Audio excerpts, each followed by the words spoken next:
కూడా MRI sir చచ్చిపోయింది, కేలచ్చు చచ్చిపోయింది అని పెట్టిండు. Welcome to Suman TV Warangal. బతికున్న మనిషిని చనిపోయింది అని అప్పుడో ఇప్పుడో ఏదో కథనాలు మనం వింటుంటాం. మరి వరంగల్ జిల్లాలోనే ఇటీవల ఈ కథనాలు ఎక్కువైతున్నాయో చెప్పవచ్చు. ఎందుకంటే ఇప్పుడు మన దగ్గర ఉన్న వృద్ధురాలు పేరు లక్ష్మి, కాళేశ్వరం లక్ష్మి. ఈమెకు భర్త లేరు, ఉన్న ఏకైక కొడుకు కూడా ఇతర కారణాల వల్ల ఆయన చంపారని ఆమె అభియోగం అవుతుంది. సరే, ఆ కథనం వేరు. ఆ అశోక్ అనే అబ్బాయి కూడా చనిపోయాడు. ఇటువంటి పరిస్థితులలో ఈమెకు ఈ వృద్ధురాలనే కనికరం లేకుండా ఈమె చనిపోయింది అని అటు అధికారులు ఈమెకు సమీప బంధువులు తప్పుడు పత్రాలు సృష్టించారు. తర్వాత అధికారులు కూడా ఏమాత్రం ధృవపరచుకోకుండా ఆమెకు సంబంధించింది ఆమె చనిపోయిందని తీర్మానించారు. చనిపోయిందని తీర్మానం చేయడమే కాదు, ఇందులో కోట్లాది రూపాయలు చేతులు మారాయి. ఎవరైతే స్థానిక తహసీల్దార్, కాజీపేట తహసీల్దార్ ఉన్నాడో గత ఏడాది ఇందులో కొన్ని లక్షల రూపాయలు చేతులు మారినట్టు, దాదాపు ఈ డీల్ విలువ కొన్ని అనేక లక్షల రూపాయలు ఉంటాయని తెలుస్తుంది. ఈమెకు సంబంధించిన భూమిని స్వాధీనపరచుకోవటానికి సమీప బంధువులు చేసిన కుట్రలో ఆ తహసీల్దార్ పూర్తి స్థాయిలో సహకరించాడు. అసలు ఈ లక్ష్మి అనే వ్యక్తి చనిపోయింది, తానే అసలు వారసుడు అంటూ ఆ సమీప బంధువులు ఒకవైపు కుట్ర చేస్తే దాన్ని ధృవపరచుకోకుండా ఆమెకు సపోర్టు చేయాలి, మద్దతు ఇవ్వాల్సింది పోయి ఆ తహసీల్దార్ ఏకంగా తప్పుడు పత్రాలపై సంతకాలు చేశారు. ఆమె దగ్గర కూడా రాలేదు. ఇప్పుడు ఆమె పరిస్థితి ఏమిటి అంటే, చివరకు కొంతమందిని అంటే 2 ఎపిసోడ్లలో ఒకవైపు తహసీల్దార్ ఇతర అధికారులు ఆమెను ఇబ్బంది పెడితే సమీప బంధువులు కూడా ఆమెను అన్యాయం చేస్తారు. ఇప్పుడు ఆమె చెట్టు పుట్టా తిరుగుతుంది, అధికారుల చుట్టూ కాళ్ళ వేళ్ళబడుతుంది. ఇవన్నీ ఒకవైపు ఉంటే మరొక బంధువు ఆమెను చేరతీస్తే ఆ బంధువు మీదకి కూడా ఒక 4 రోజుల క్రితం దాడి చేశారు.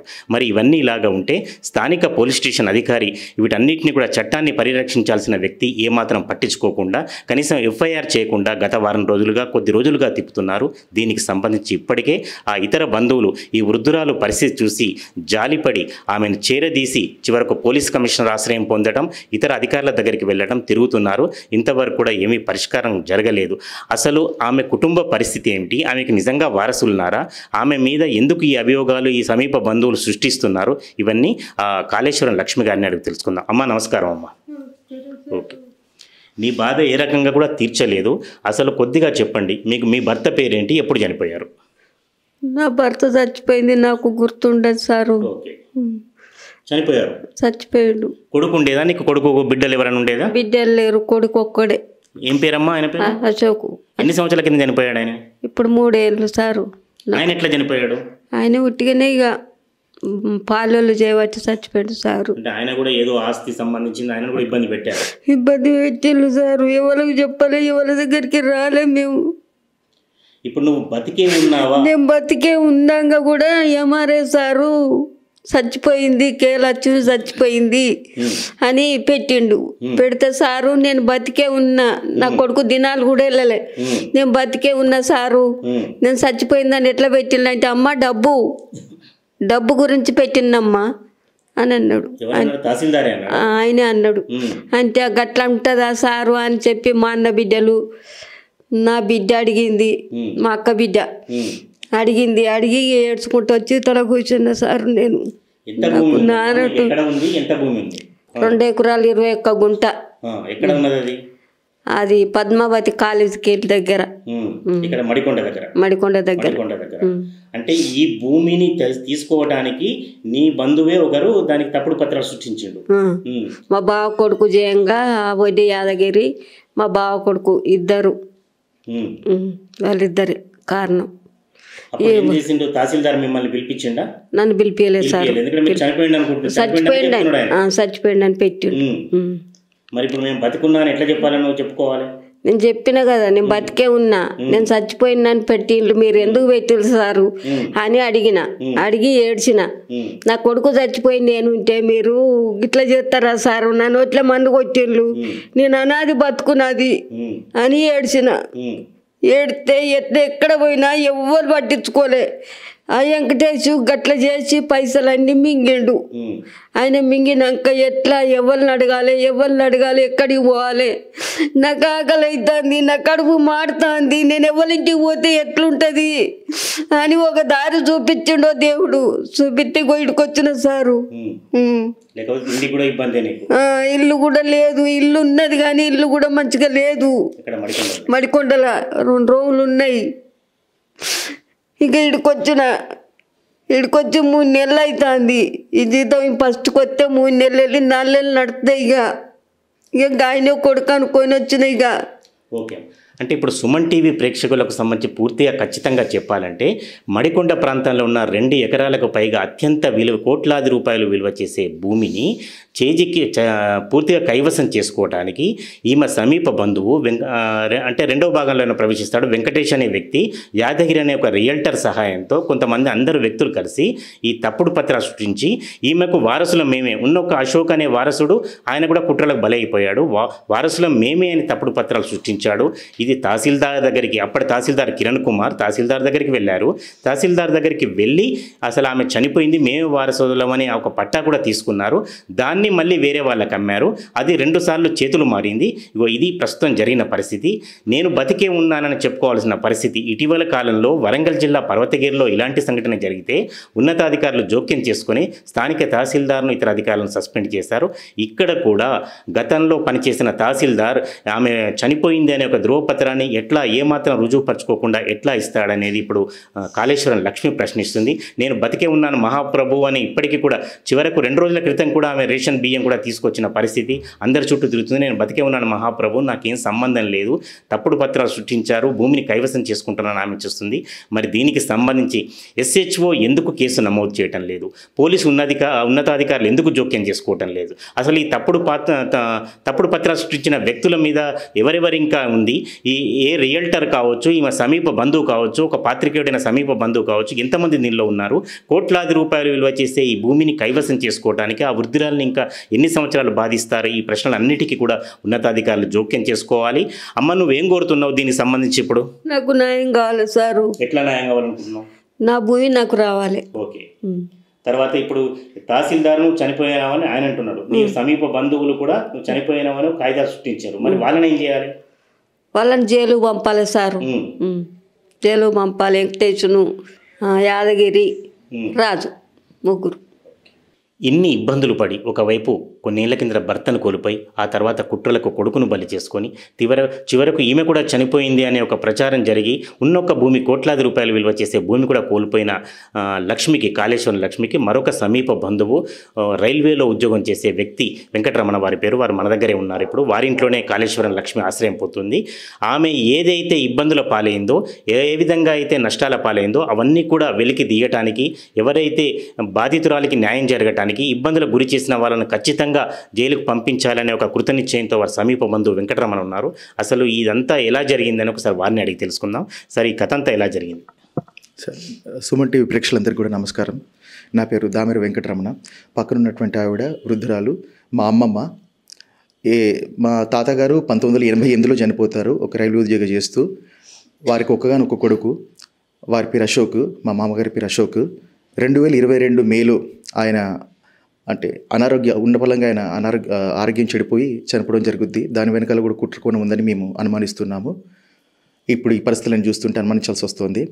అయితే మా మామయ్య చనిపోయి ఆ పుట్టడి దుఃఖంలో మా అమ్మమ్మ ఉండగా వాళ్ళ బావకొడుకు అయినటువంటి కాళేశ్వరపు రాజేంద్ర అనే వ్యక్తి ఈ పల్లెపు యాదగిరి అని ఒక రియల్టర్, భూ కబ్జాదారుడు, దళిత ద్రోహి అయినటువంటి ఆయన సహాయ సహకారాలతోటి, ఆయన సూపర్విజన్లో లేదంటే వారి సలహా మేరకు రాజేంద్ర అనే వ్యక్తి అమ్మమ్మ బ్రతికుండగానే చనిపోయిందని ఒక ఫేక్ అఫిడవిట్ అప్పటి కాజీపేట MRO పూజారి కిరణ్ కుమార్ గారికి సమర్పించి, అంటే వారికి తెలిసే సమర్పించి కొంత డబ్బు చేతులు మారి ఫేక్ అఫిడవిట్ సమర్పించి తన పేరు మీద మ్యూటేషన్ చేసుకోవడం జరుగుద్ది. అట్లాగే దరిమిలా పల్లెపు యాదగిరి అనే వ్యక్తి ఒక వారం 10 రోజుల్లో తన నుంచి తను సేల్ డీడ్ చేసుకోవడం జరుగుద్ది. తర్వాత తను నాలా కన్వర్ట్ చేసుకొని ప్లాట్ రూపంలో అమ్మడం జరుగుద్ది. అయితే ఈ విషయం తెలిసినటువంటి అమ్మమ్మ ప్లాటింగ్ కూడా చేసి అమ్మేశారు సార్. ఈ విషయం తెలిసినటువంటి అంటే కరుణాకర్ని అమ్మమ్మకి తెలిసింది. అక్కడ సార్ ఆలస్యంగా తెలిసింది. జనవరి 2023లో వాళ్ళ పేరు మీద మ్యూటేషన్ చేసేసుకున్నారు సార్. నాలా కన్వర్ట్ చేసుకొని ప్లాట్లు కూడా చేయడం మంచిది. అయితే ఒక 2-3 నెలల తర్వాత అమ్మమ్మకి తెలిసింది అక్కడ ఆ ప్రాంతంలో వ్యవసాయ భూముల్లో కొన్ని వాళ్ళు అంటే ముళ్ళు కంప క్లీన్ చేయడం కావచ్చు, లేకపోతే అద్దురాలు బాతడం కావచ్చు, ఇట్లాంటి పనులు చేయడం వల్ల పక్కన వ్యవసాయ భూమి యజమానులు అమ్మమ్మకి ఈ విషయం చెప్పడం జరిగింది. ఈ విషయం తెలిసిన తర్వాత అమ్మమ్మ దామెర అంటే ముందు MRO గారిని అడుగుతుంది. MRO గారు ఆయన ఖరాఖండిగా చెప్తాడు, ఏముంది చేస్తాం, మీకేమైనా ఇబ్బంది ఉంటే కోర్టుకు వెళ్ళండి, మెయిన్గా లక్ష్మి గారు చనిపోయిందన్న దానికి మీరు రియాక్ట్ ఎట్లా అయ్యారు అప్పుడు? రియాక్ట్ అంటే సార్ అప్పుడు అంటే అమ్మమ్మ ఉండు మా అమ్మ వాళ్ళు వెళ్ళి అడగడం జరిగింది. అప్పుడు నేను ఇంకా పూర్తి స్థాయిలో నేను రంగంలోకి రాలేదు. అయితే తర్వాత దామెర వెంకటేష్ ఎప్పుడైతే ఎంఆర్ఓ గారు అంటే ఇర్రిలవెంట్ సమాధానాలు చెప్పేసి మీకేమైనా ఉంటే మీరు కోర్టుకు వెళ్ళండి, ఇంకోసారి నా ఆఫీస్కి రావద్దు, నేను బరాబర్ చేస్తే అట్లాగే చేస్తాను ఎప్పుడైతే ఆయన గద్దించి మాట్లాడాడో దామెర వెంకటేష్ని నమ్మి ఆయన వాస్తవానికి తను ఒక రిపోర్టర్ అని చెప్పుకుంటున్న వ్యక్తి దామెర వెంకటేష్ నమ్మి అమ్మమ్మ ఒరిజినల్ కాగితాలని తన చేతిలో పెడుతుంది. దామెర వెంకటేష్ అవతల వాళ్ళతో కూడా కుమ్మక్కైపోయి పల్లెపు యాదగిరి ఎంఆర్ఓ అండ్ రాజదతో కుమ్మక్కైపోయి అమ్మమ్మని మోసం చేసి వాళ్ళ దగ్గర దండిగా డబ్బులు లాగడం జరుగుద్ది. మోసపోయినని తెలిసినటువంటి అమ్మమ్మ మళ్ళీ వాళ్ళ వెంకటేష్ని తన పత్రాలు తనకి ఇమ్మని అడిగే ప్రయత్నం చేస్తుంది. నా భూమి పోయింది, నా పేరు చెప్పుకుని నువ్వు డబ్బులు తీసేసుకున్నావు, కనీసం నా పత్రాలను ఇయ్యి అని అడిగితే బూతులు తిట్టేసి అమ్మమ్మని కొట్టి తన ఇంట్లోంచి వెళ్ళొకటి మెడలు పెట్టి అమ్మమ్మని కాదు అమ్మని కూడా మా అమ్మని కూడా. వాస్తవానికి దామెర వెంకటేష్ ఎవరో కాదండి, నా తోడబుట్టిన సొంత అన్న, కన్న తల్లి అంటే మా అమ్మని అమ్మమ్మని ఇద్దరిని కూడా. ఇది కరెక్ట్ కాదు వెంకటేష్, ఇది పాపం, ఇది అన్యాయం అని అడిగిన క్రమంలో అమ్మని మీద దాడి చేసి ఇంట్లోంచి వెళ్ళగొడతాడు. ఆ తర్వాత గత్యంతరలేని స్థితిలో అమ్మమ్మకి దిక్కుచోని స్థితిలో మా ఇంటికి రావడం జరుగుతుంది సార్. ఇది సరిగ్గా ఇది 4వ నెల దాదాపు.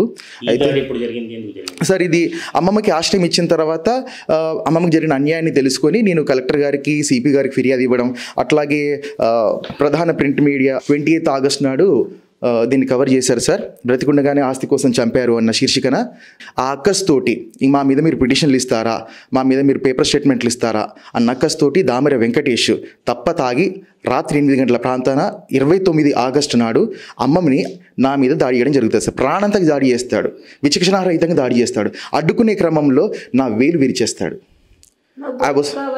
అమ్మమ్మ గొంతు బట్టి గోడకేసి ఒత్తి చంపాలన్న ప్రయత్నంలో ఫోన్ చేశాను సార్. ఫోన్ చేసే క్రమంలో ఇంకా తను ఇక్కడ నుంచి పారిపోవడం జరుగుద్ది. సీసీ కెమెరాలో మనకి రికార్డ్ అయింది. మా బాబు, నా 10 సంవత్సరాల బాబు కూడా తను వీడియో తీశాడు. ఆ స్క్రీన్ షాట్స్ కూడా నేను మళ్ళీ ప్రధాన శ్రవంతి మీడియాకి షేర్ చేశాను. ప్రస్తుత స్టేటస్ ఏమిటి, మీరేం డిమాండ్ చేస్తున్నారు? వాస్తవానికి సార్ మేము సిపి గారికి ఇది ఇవ్వడం జరిగింది 9th ఆగస్ట్. వారు ఏసీపీ తిరుమల గారికి ఎండాస్ చేశారు. ఏసీపీ గారు అప్పుడున్నటువంటి ప్రతాప్ గారు సిఐ గారికి ఎస్హెచ్ఓ మడికొండ గారికి ఎండాస్ చేయడం జరిగింది.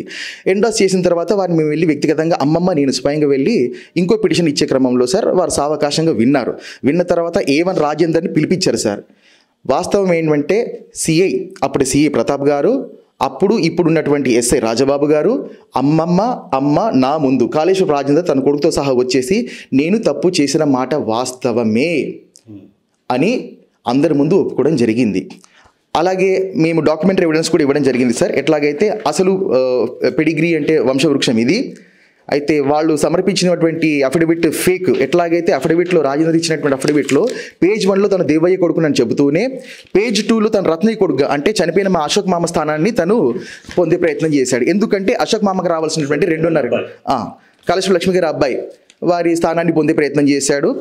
కేవలం 1/2 నిమిషం 30 సెకండ్లు ఎంఆర్ఓ గారు, అప్పటి ఎంఆర్ఓ పూజారి కిరణ్ కుమార్ గారు కనుక దీన్ని పరిశీలిస్తే ఇది ఫేక్ అఫిడవిట్ అని అర్థమైపోయేది. కానీ మరి ఆయన ఎందుకు పరిశీలించలేదో, మరి ఏ కారణం చేత ఆయన కళ్ళు మూసుకుపోయాయో తెలియదు. కానీ దీన్ని ఆయన ఎండాస్ చేయడం జరిగింది, దాన్ని జారీ చేయడం జరిగింది. 2004లో అశోక్ గారికి ఈ 2.5 ఎకరాల ఆస్తి పట్ల ఆయనకు హక్కు ఉన్నదని all parties have signed this document. వాస్తవానికి ఇది కూడా పెట్టింది కూడా కాళేశ్వర రాజేందరే. అంటే ఈ ఒక పత్రంతో ఇంకో పత్రంతో అసలు పొంతం లేని పత్రాలు తను సమర్పించాడు. కేవలం 1/2 నిమిషం తను కేటాయించిన కానీ పూజారి కిరణ్ కుమార్ గారు ఇది ఫేక్ అని తెలిసిపోయేది. అయితే ఈ క్రమంలో మేము అప్పటి ప్రతాప్ గారికి డాక్యుమెంటరీ ఎవిడెన్స్ ఇచ్చాము. అట్లాగే రాజేందర్ వాళ్ళ ముందు ఒప్పుకున్నాడు. కానీ అప్పుడు కూడా ఎఫ్ఐఆర్ చేయలేదు సార్. ప్రజెంట్ రెవెన్యూ అధికారులు కానీ పోలీస్ అధికారులు కానీ ఏమంటున్నారు సార్? అయితే మళ్ళీ మేడం ప్రావీణ్య గారిని మేము కలవడం జరిగింది. మేడం గారు వెంటనే స్పందించి ఎంఆర్ఓ గారి చేత రిపోర్ట్ తెప్పించుకున్నారు. ఫ్యాక్ట్స్ ఎంఆర్ఓ గారు కూడా జరిగిన విషయాలన్నీ కూడా పొందుపరిచి రిపోర్ట్ మేడం గారికి సమర్పించడం జరిగింది. కానీ madam collector madam the collecting officer ఆవిడ ఇది రెస్టోరేషన్ ఆఫ్ టైటిల్ అది ROR యాక్ట్ ప్రకారం మా పరిధిలో లేదు, తప్పు జరిగిన మాట వాస్తవం అయినప్పటికీ కూడా మీరు సివిల్ కోర్టుకి వెళ్ళాల్సిందే అని మేడం గారు సలహా ఇవ్వడం జరిగింది సార్. అట్లాగే సరే అది మరి ఇక్కడ క్రైమ్ ఇన్వాల్వ్ అయింది కాబట్టి అట్లా మా మీద దాడి కూడా జరిగింది కదా అని మేము పోలీస్ స్టేషన్కి వెళ్ళే క్రమంలో ఇప్పుడు ప్రస్తుతం సీఏ గారు ప్రతాప్ గారు ఒక 2-3 రోజుల తర్వాత ఆయన ట్రాన్స్ఫర్ అయిపోయారు. ప్రస్తుతం ఉన్నటువంటి SHO P. కిషన్ గారు ఆయన he is on completely on denial mode.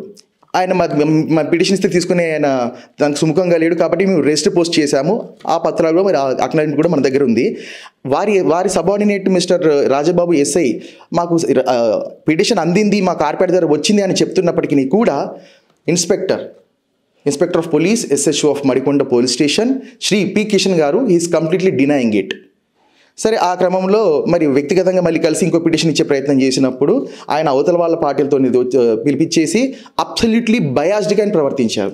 Venkataramana గారు, అంటే ఇప్పుడు ఈ ఉదంతంలో 2 అంశాలు ఉన్నాయి. ఒకటి, అప్పటి తహసీల్దారి లక్ష్మి గారు పూర్తిగా చనిపోయిందని ధృవపరచకుండానే ఒక కాగితంలాగా ఇచ్చి అశోక్ బదులుగా ఇంకొకరిని వారసుడిగా స్వీకరించారు. తర్వాత ఇప్పటి క్రైమ్ సంఘటనలో కూడా పోలీస్ అధికారులు మీ పిటిషన్ తీసుకోవడం లేదు. ఈ 2 సంఘటనల మీద మీరు ఏం జస్టిస్ కోరుతున్నారు, ఎవరి ఇన్వాల్వ్మెంట్ కోరుతున్నారు? సార్, వాస్తవానికి మాకు వ్యవస్థ మీద పూర్తి నమ్మకం ఉంది సార్, విశ్వాసం ఉంది. అందుకే మేము మా మీద ఇల్లీగల్గా ఎన్ని దాడులు చేసినప్పటికీ కూడా, మా పట్ల ఇంత అన్యాయం ప్రవర్తించినప్పటికీ కూడా మేము త్రూ ప్రాపర్ ఛానల్ వ్యవస్థ మీద రాజ్యాంగబద్ధ పాలన ఈ రాష్ట్రంలో ఉందని నమ్ముతున్న వ్యక్తులుగా మేము సిపి గారికి, కలెక్టర్ గారు, అలాగే SC/ST కమిషన్ చైర్మన్ గారిని కూడా కలిసి పిటిషన్ ఇవ్వడం జరిగింది. కానీ ఈ క్షేత్రస్థాయి అధికారులు ఎవరైతే ఉన్నారో, ముఖ్యంగా CI SHO of Madikonda police station, ఆయన తన విధి నిర్వహణలో పూర్తిగా ఆయన విఫలమయ్యారు కాబట్టి, ఆయన అంత ముందున్నటువంటి ప్రతాప్ గారు విఫలమయ్యారు కాబట్టి మా మీద ఈరోజు ప్రాణాంతక దాడి జరిగింది. వాస్తవానికి మేము 9th ఆగస్టు రోజే మాకు ప్రాణహాని ఉంది అని మేము సిపి గారిని కలిసి, అట్లా కలెక్టర్ గారిని కలిసి ఇవ్వడం జరిగింది. సిపి గారు ACP గారికి, ACP గారు CA గారికి ఎండోస్ చేశారు. వారు తగు సమయంలో తగు స్పందన, వాళ్ళు అంటే తగు విధంగా స్పందించి ఉంటే గనక వారి విధిని వారు సక్రమంగా, మాకు సహాయం చేయాల్సిన అవసరం లేదండి. వారి విధిని వారు సక్రమంగా నిర్వర్తించుంటే గనక మా మీద ఈరోజు ప్రాణాంతక దాడి జరిగి ఉండేది కాదు. పూర్తిగా ఇది ఒక వ్యవస్థీకృత హత్య, ఇది వ్యవస్థ చేసిన హత్య. పైపెచ్చు వారు చేసిన తప్పుల్ని కప్పిపుచ్చుకోవడానికి మా మీద SHO పి కిషన్ గారు మధ్యవర్తులను మా మీద ఎగదోయడము, మా ఇంటికి మనుషుల్ని పంపించడము, దీన్ని సెటిల్ చేసుకోవాలనే ఉద్దేశంతో కేవలం తాత్సార ధోరణి ఆయన ప్రవర్తిస్తున్నారు, ఆయన ఇది చేస్తున్నారు, ధోరణితో ఆయన వ్యవహరిస్తున్నారు. ఇది పూర్తిగా ఇది క్షేత్రస్థాయి అధికారుల వైఫల్యం. దాని ఫలితమే మా మీద ప్రాణాంతక దాడి, పైపెచ్చు మా మీద ఈ ఇతరత్ర ఈ మధ్యవర్తిత్వం పేరు మీద మా మీద చేసేటువంటి మానసిక దాడి. బతికే ఉండంగా కూడా MRA సారు చచ్చిపోయింది, కేలచ్చు చచ్చిపోయింది అని పెట్టిండు.